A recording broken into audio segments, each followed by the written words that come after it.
Chapter 3. The first sales shadow. The morning air was crisp, the kind that woke the body and cleared the mind. Ilias walked briskly through the cobblestone streets, the note still folded neatly in his coat pocket. The letter's mystery had occupied his thoughts all night. Who was this friend who had written so elegantly, yet so enigmatically? The city was beginning to stir.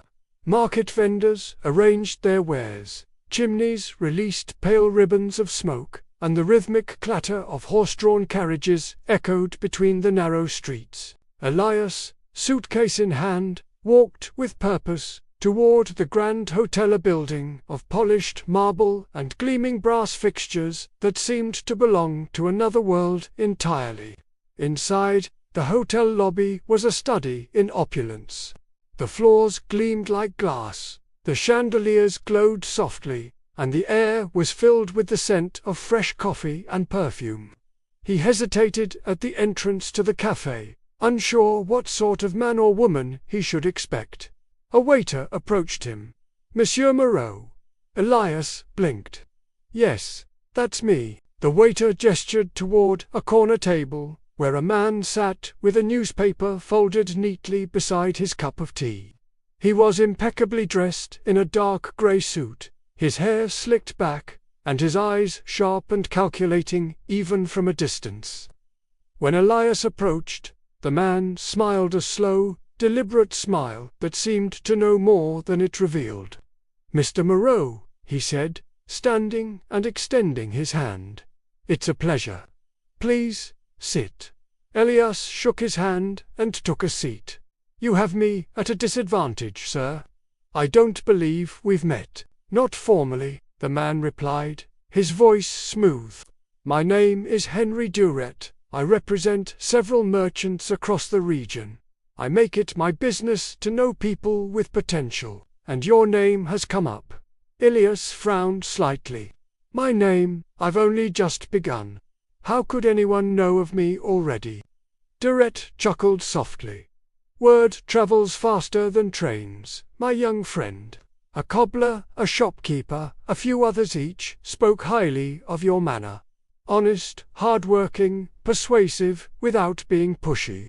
Traits that are rare in your line of work." Elias felt a flicker of pride, but also unease. "I try to do my best," he said cautiously. "But I don't understand why you wanted to see me." Leaning forward, Duret lowered his voice.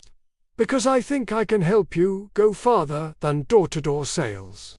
I'm looking for someone to represent me, a man who can sell not just brushes and polish, but ideas, luxuries, opportunities, the kind of things that make the difference between surviving and thriving." Ilias was intrigued, though uncertain. "You mean leave my company?" "Not at all," Duret said smoothly. "Consider it ... expansion. You can still sell your products, but, in addition, you'll offer mine.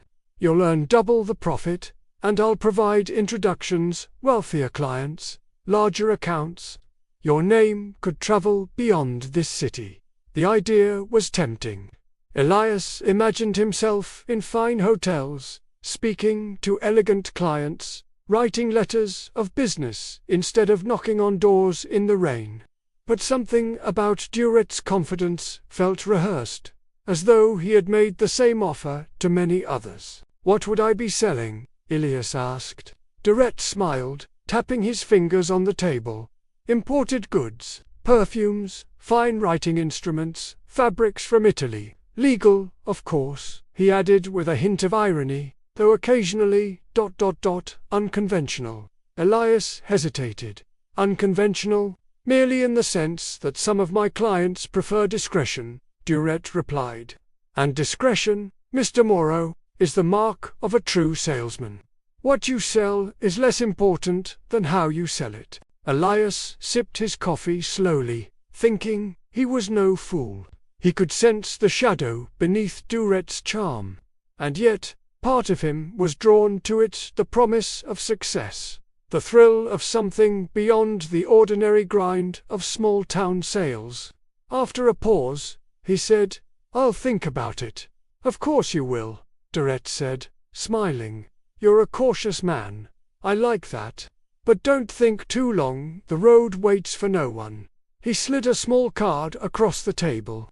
It bore only a name and an address. "If you decide you're ready for something greater, come to this place tomorrow at noon. Opportunity rarely knocks twice." With that, Durrett stood, tipped his hat, and walked away, leaving behind the faint scent of expensive cologne and the heavy weight of temptation. Elias sat for a long while after Durrett left, staring at the card. His instincts were at war.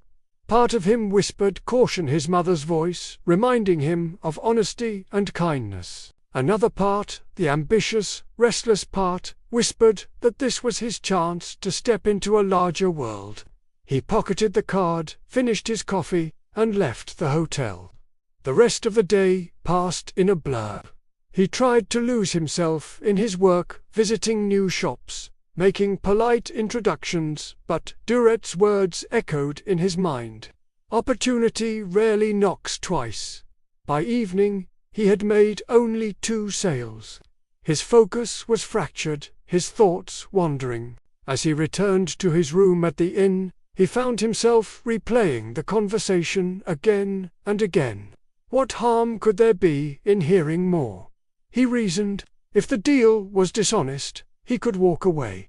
But if it was genuine, perhaps it could change his life. That night, he opened his notebook and wrote, "Today I met a man who speaks the language of opportunity. He sees something in me I have not yet seen in myself. But I must tread carefully, there are promises that shine too brightly to be trusted." He closed the notebook and extinguished the lamp. But sleep would not come easily. When it finally did, it brought uneasy dreams of roads that split into 2 paths, one straight and sunlit, the other winding into darkness.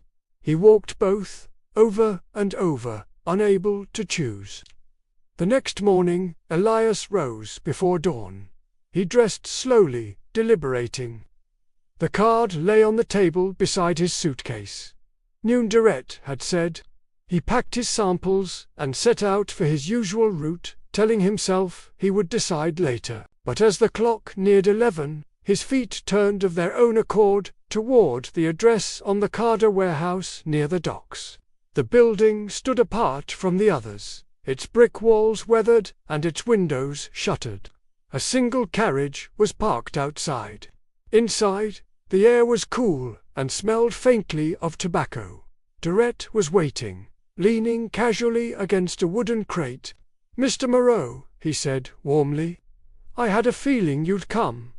"I came to listen," Elias said firmly. "Of course. Listening is the beginning of wisdom." Durrett gestured around him. "These goods here, fabrics, perfumes, trinkets, come from all over Europe. Some are rare, some restricted by tariff, but all desirable. You help me move them quietly, discreetly, and you'll earn more in a month than you do in a year." Now Elias's heart quickened. "Are you asking me to smuggle?" Durrett's smile thinned. "Such an ugly word. Let's say, assist with transportation. The merchants benefit, the customers are happy. You profit. Everyone wins." Elias hesitated, the weight of his mother's words pressing against the pull of greed. "I can't," he said finally. "It isn't right." For a moment, silence hung in the air. Then Durrett laughed softly. "You're an honest man. That's rare. But honesty alone won't fill your pockets. When you tire of knocking on doors that never open, you'll remember this offer." He extended his hand once more. "When you change your mind, I'll be here." Elias didn't take it.